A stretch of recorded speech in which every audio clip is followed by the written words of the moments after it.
C'est la suite de Politicien, votre rendez-vous politique dont le numéro de ce jour est consacré au Sénégal. Comment se porte l'université sénégalaise? Que veulent les étudiants sénégalais? Quelles sont leurs revendications? El Hadj Ndiaye de notre rédaction de Dakar a rencontré quelques étudiants sénégalais qui se sont confiés à son micro. On les écoute, on en parle après. Ce que je pourrais dire, ne serait rien d'autre que justice soit faite pour nous, concernant les décès de ces dernières années-là. Spécialement ce décès qui vient juste de se passer, à savoir celui de l'autre là, par le Seine. Nous voulons que justice soit rendue, justice soit sainte et justice soit placée à sa place. Parce qu'avant tout, un étudiant, c'est un citoyen. Un étudiant, c'est un avenir de demain. Donc l'autorité doit, coûte que coûte, voilà, nous donner ou voilà, nous payer à temps et éviter voilà, que des pertes de vies humaines se produisent. Ce n'est pas la première fois qu'un étudiant tombe sous les balles des forces de l'ordre. Donc encore une fois, nous voulons que ça cesse. Nous sommes l'avenir de ce pays. Si on tire sur nous, qui sera l'avenir de ce pays? Pour percevoir notre bourse, nous sommes obligés de descendre dans les rues, manifester jusqu'à qu'il y ait tuerie pour qu'on nous fasse payer notre bourse. C'est anormal. Nous voulons que cette situation cesse dans la meilleure des manières et que nous exigeons la démission immédiate de Mary Teuw Niane et le ministre des Finances, Amadou Ba. Personnellement, si on revendique quand même voilà, la démission voilà, de certains ministres et que certains étudiants aussi ne sont pas d'accord sur ce point, forcément il y aura il y a débat déjà. Parce que si certains demandent la démission du ministre de l'Enseignement supérieur, Mary Teuw Niane, et que certains aussi ne sont pas d'accord, ou encore Amadou Ba, ministère des Finances, ou encore Aly Ngouille Ndiaye, donc nécessairement un problème se pose. Mais quoi qu'il en soit, nous avons des représentants, c'est-à-dire la coordination des étudiants de Saint-Louis, mais également il y a une coordination au niveau national. Nous les étudiants, nous sommes derrière eux. On a l'habitude de le voir. Après chaque crime, comme j'ai l'habitude de le dire, après chaque crime, on nous dit qu'ils vont faire des enquêtes et puis ces enquêtes n'aboutissent à rien. Un chiffre avant de commencer cette partie, puisqu'il faut également rappeler la vérité des choses, la vérité des réalités. L'éducation nationale, le budget de l'éducation nationale au Sénégal a connu une augmentation de 10 milliards 252 millions cette année, en 2018, par rapport à 2017. On peut conclure effectivement que l'éducation nationale et la formation professionnelle font partie des priorités du gouvernement sénégalais, du président Macky Sall. Seulement voilà, monsieur Lamine Sané, nous avons toujours des étudiants entassés. On a toujours 1500 étudiants entassés dans des amphithéâtres construits pour 400 personnes. Dans des cités universitaires, vous avez 10 à 12 étudiants dans des chambres construites pour 4 personnes. Qu'est-ce qui se passe? Je pense que cette situation est en train d'être améliorée. Par comment? La réforme de l'enseignement supérieur au Sénégal est très importante.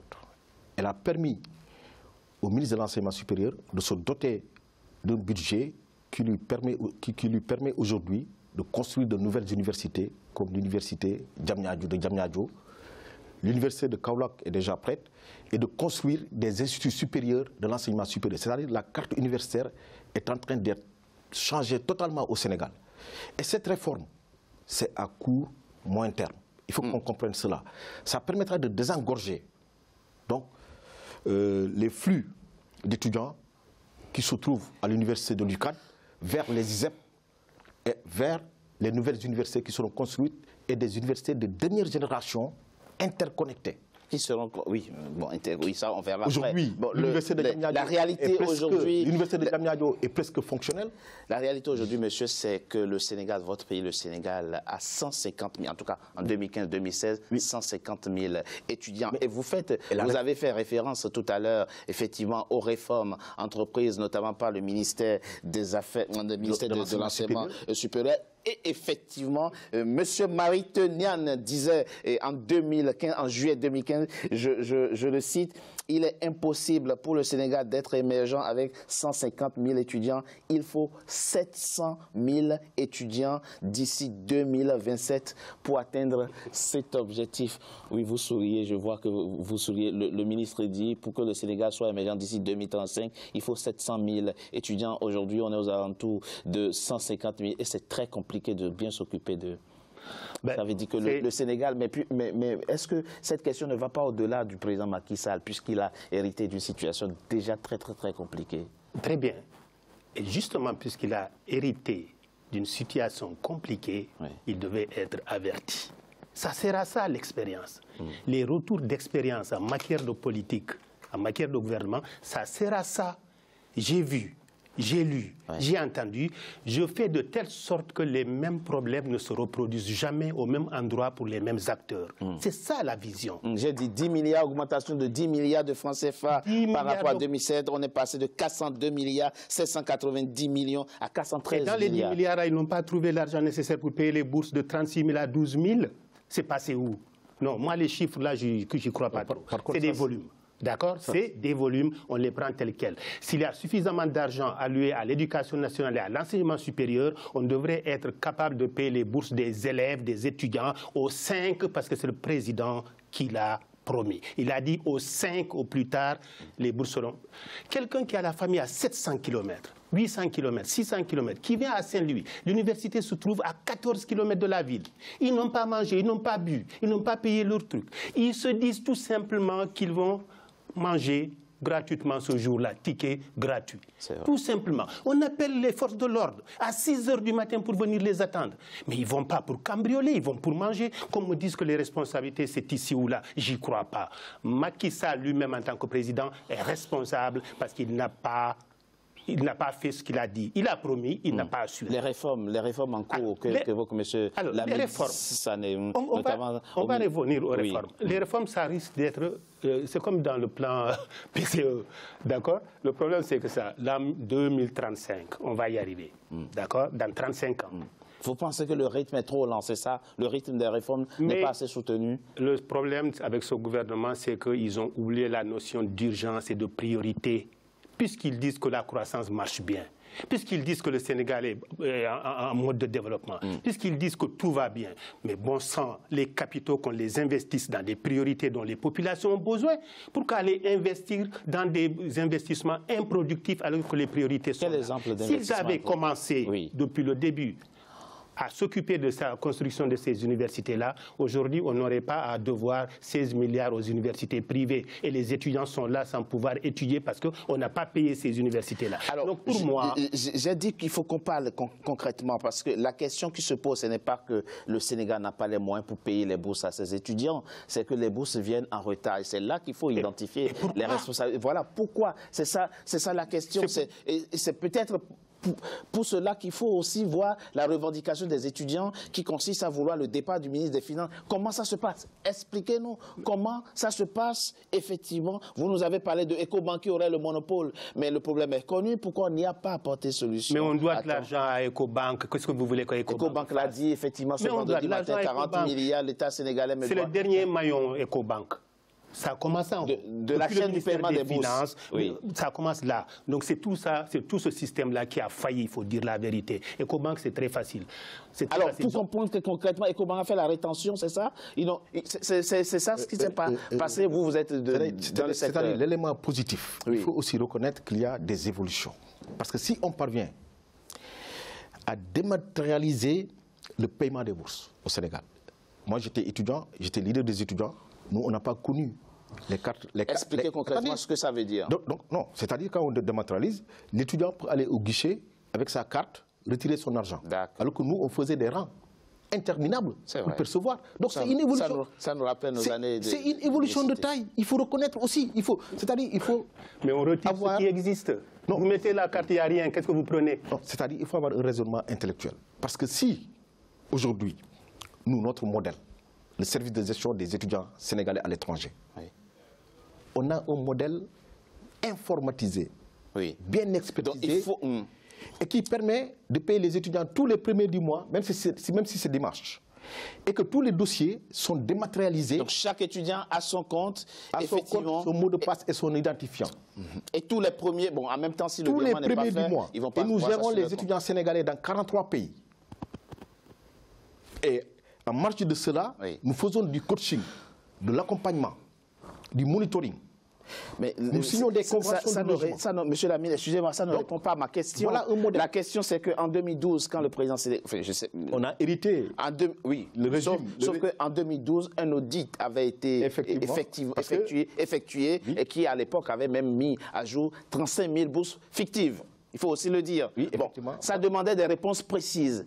Pourquoi, 6 ans après, les réponses n'ont pas été apportées? C'est ça aujourd'hui. Non, moi je dis aujourd'hui, les réponses ont été apportées. Les réponses ont été apportées, c'est clair, selon vous. Si on fait un tableau d'analyse... Et c'est pour ça qu'il y a les retards des bourses comme ça? Non, c'est pas... Mais je suis d'accord qu'il y a des retards de bourses. Ça peut arriver.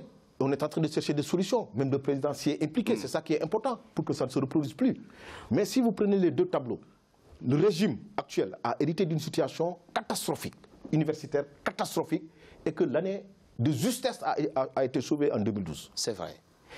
Et ils sont arrivés avec ces difficultés draconiennes que je peux citer.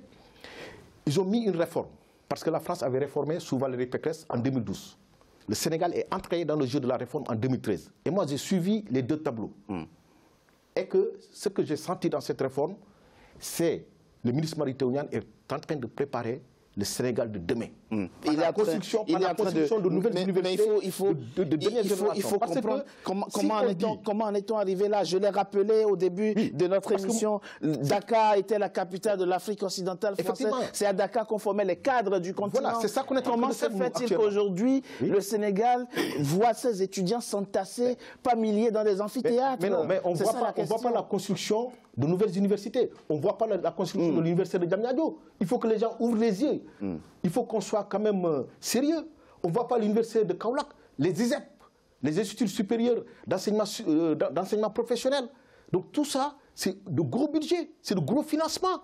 Et les nouveaux, au niveau du, comment ça s'appelle, des CROUS, donc les nouvelles résidences universitaires que le Sénégal a construit, la réhabilitation des universités, l'UCAD, l'Amphi7 est en train d'être réhabilité. Il y a d'autres espaces dans l'UCAD. L'université de Ziguinchor, sa réhabilitation. Donc vous êtes en train d'expliquer à vos compatriotes étudiants que les réformes sont en cours, il faut de la patience. Il faut de la patience. Il faut de la patience. Dans quelques années, le Sénégal va rayonner au niveau de l'Afrique de l'Ouest par sa carte universitaire. Ça, moi, je peux m'en rassurer. Il avait toujours fait. On ne sait pas ce qui s'est passé entre mais vous voyez, les chantiers existent, M. Dramé. Le Sénégal reprendra la main. Le Sénégal reprendra la main au niveau de l'Afrique même. Il y aura des étudiants qui vont quitter d'autres pays pour venir étudier dans les nouvelles universités de dernière génération que le Sénégal est en train de mettre. Les chantiers sont là, M. Dramé. Mais moi, ce qui me surprend, c'est que le ministère la sphère ministérielle qui a été construite à Diamniadio, ils l'ont sorti de terre en 1 an et demi, 2 ans. Donc vous pensez qu'ils auraient pu, effectivement, franchement, en un temps record, si ça avait été une priorité, les universités... Mais quand vous avez plusieurs priorités en même temps, c'est très... Il faut les hiérarchiser. Il faut les hiérarchiser. Et c'est ça qui manque dans ce gouvernement. Et en l'occurrence... Pourquoi on en est arrivé là? Moi, je vais vous dire, après je lui laisse la parole. Pourquoi on en est arrivé là? C'est tout simplement, il a dit une chose, je suis d'accord avec lui. Le gouvernement actuel a hérité d'un système et d'une situation difficile depuis la colonisation, depuis l'indépendance. Je l'accorde. Mais le problème, c'est ça. Puisqu'on nous dit que Macky est un visionnaire. Mais à partir du moment où il sait ça, à partir du moment où il a détecté tout ça, à partir du moment où il a l'évaluation de ses problèmes, il dit je vais faire ça. Mais bon sang, fais-le. Pourquoi attendre qu'il y ait mort pour prendre un certain nombre de décisions supplémentaires? Mais il faut des moyens aussi. On a des moyens puisqu'ils disent que tout va bien au Sénégal. C'est ce qu'ils disent tous. Il paraît qu'il a le meilleur bilan depuis que le Sénégal est indépendant. C'est ce qu'ils disent. On verra ça. S'ils ont le meilleur bilan, ils n'ont qu'à nous l'offrir. Macky Sall, il a mis sous lumière tout ce qui était dans l'obscurité au niveau de l'enseignement pendant sa campagne électorale. Et c'est pour ça que j'avais voté pour lui d'ailleurs. Ensuite, ce qui s'est passé, il sait très bien que depuis 1960, ça n'allait pas au Sénégal. En 68, les grèves l'ont montré. Macky Sall le sait très bien. Troisième point, en 1988, il savait très bien qu'il y avait une année blanche, puisqu'il a répété lui-même que cela ne se reproduirait jamais. Ensuite, il savait aussi qu'il y avait une année pendant laquelle qui était invalidée, l'enseignement. Il a dit que ça, ce n'était pas normal. Ensuite, il en est arrivé à dire que, puisque l'UCAD est dans cette situation-là, on va essayer de donner une priorité. Mais alors, la priorité, je veux dire ça, Mary Teuw Niane. En termes de réhabilitation, tout au moins. Mais oui. Mary Teuw Niane, il le connaît très bien parce que Mary Teuw Niane était enseignant dans cette université-là, le recteur. Mais il était dans cette université-là. Celui qui a été limogé. Mais oui, il sait très bien pourquoi il les a placés là-bas, parce que ce sont des gens qui ont eu de l'expérience dans cette université-là. À partir du moment où ils savent ce qui se passe dans cette université, ils ont été imbus et ont vécu les problèmes de cette université. S'ils ne sont pas capables de régler ces problèmes, qu'ils partent. Les étudiants ont parfaitement raison et Macky Sall a donné des ordres pour que les choses se passent bien. D'accord? Si les choses ne se passent bien, que ceux qui ont fauté payent, ils n'ont qu'à partir et puis les étudiants vont reprendre. Donc vous pensez qu'il doit prendre leurs responsabilités et démissionner? Et là, il deviendra un chef d'État parce qu'il a donné des consignes que les autres n'ont pas respectées. Ils n'ont pas respectées, mais ils payent. Sauf que la sociologie politique en Afrique ne montre pas qu'on démissionne facilement. Mais vous pensez que, encore une fois, et je l'ai dit en début d'émission, il y a des pays où un étudiant tué par la police, c'est un non-événement, on n'en parle pas. Mais là, on voit que ça ne passe pas au Sénégal. Les Sénégalais n'acceptent pas qu'un Sénégalais tire sur un autre Sénégalais. Et je dois vous redemander, vous l'entendez tout à l'heure, il a dit votre compatriote, chacun doit tirer les responsabilités. Les ministres doivent-ils partir ou pas, finalement, pour que les cours reprennent, puisque les étudiants disent, tant qu'ils ne seront pas partis, tant qu'ils ne seront pas limogés, nous ne reprendrons pas les cours. Je crois que tout à l'heure, on a amorcé cette réponse. Oui. Aujourd'hui... Il faut rentrer dans un bras de fer avec la communauté estudiantine? Je crois qu'il faut prendre le temps de résoudre le problème définitivement. Parce que si on se contente ou omnibulé par la démission de tel ou de tel ministre, on peut passer à côté de ça. Mais c'est aussi la culture de la responsabilité. Il en fait partie. Maintenant, il faut attendre que l'enquête soit terminée, la lumière elle est faite et toutes les responsabilités seront tirées. De quelle enquête? Ça. Mais vous parlez de quelle enquête? On sait que le gendarme lui-même l'a reconnu. Il a reconnu avoir tiré. La seule chose qui reste pour les juges militaires, c'est de déterminer la sanction pour l'auteur et la réparation pour la victime. C'est tout. Quelle enquête? On va aller au-delà. D'accord. On va aller au-delà parce que c'est quelque chose qui a causé ce drame-là. Non, écoutez, structurons la réponse à notre question. Doit-on tirer, les ministres concernés doivent-ils tirer les conséquences et partir? C'est ça la question. Vous parlez d'enquête, l'enquête elle est claire, le gendarme a reconnu avoir tiré sur l'étudiant sénégalais, le tribunal militaire qui sera saisi va effectivement délibérer, condamner à la peine que prévoit le code pénal et aussi définir le montant de la réparation. C'est tout, donc la situation elle est claire. L'enquête aussi va révéler les personnes qui sont impliquées dans ce dysfonctionnement. Et une fois que l'enquête révélera cela, naturellement, il faut prendre les sanctions qui s'imposent. Mais aujourd'hui, il faut le dire, il disait tout à l'heure que le président Macky Sall ne cernait pas les priorités. Mais que si, il l'a si bien dit au départ, quand nous sommes venus en 2012, l'année était quasiment blanche. Non seulement nous avons sauvé cette année-là, ce qui s'est répercuté sur le calendrier universitaire et jusqu'à aujourd'hui. Deuxième aspect, l'ensemble des étudiants qui ne pouvaient pas être accueillis dans les universités publiques ont été orientés dans les universités privées. Mais là, il y a 16 milliards qu'on doit... C'est inédit. Oui. L'État a fait tout pour prendre en charge. Ça, ce sont des mesures immédiates. C'est important de le souligner. Même si ça a généré des dettes vis-à-vis des universités privées, c'est important de le dire ça. Il y a des mesures de long terme. Parce qu'aujourd'hui, comme vous l'avez si bien dit, rappelé, ces doléances-là, j'ai été à l'université Cheikh Anta Diop. Ça remonte à très longtemps. Et ce qu'il faut apprécier, ce sont les efforts considérables que l'actuel régime est en train de consentir pour résoudre définitivement le problème. Je propose qu'on marque une courte pause. On se retrouve dans quelques instants pour la troisième et dernière partie de notre émission. À tout de suite.